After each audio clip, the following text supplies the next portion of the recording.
Deklaratat e kryetarit të ASH-s Arben Taravari se ka komunikim me BDI-n kanë zgjuar reagimet e partnerëve të koalicionit vlen. Lëvizja Demokratike ka mohuar çdo lloj komunikimi me Bashkimin Demokratik për Integrim.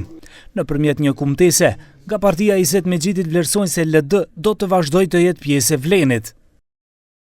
Nuk do të ketë asnjë lloj bashkëpunimi me një parti të zhitur në korrupsion dhe përfundojnë se mbeten të palëkundur në vizionin e saj për një politikë të pastër të pakorruptuar dhe në shërbim të qytetarëve, ku figurat kryesore të saj janë të vendosur në listën e zezë të Departamentit Amerikan të Shtetit për kapjen e gjyqësorit dhe abuzime pushtetin. Edhe alternativa mohon se është duke zhvilluar komunikim me BDI-n.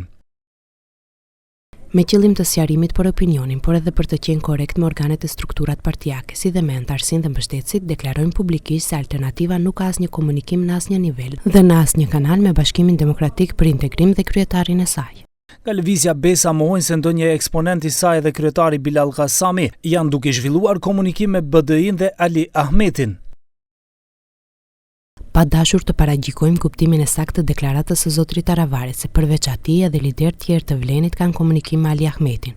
Për shkak të korrektësisë me antarët e televizjes Besa, të organeve partijake dhe mbështetësve tanë, më duhet të sqarojmë se as kryetari Bilal Kasami dhe as një eksponent tjetër i lëvizjes Besa nuk ka komunikim me Bashkimin Demokratik për Integrim. Ndonse Taravari shprehej pakënaqësi të shumta lidhur me funksionimin e qeverisë së bllokut shqiptar, partnerët e koalicionit vlen thonë se janë të përkushtuar të vazhdojnë së bashku në qeverisje.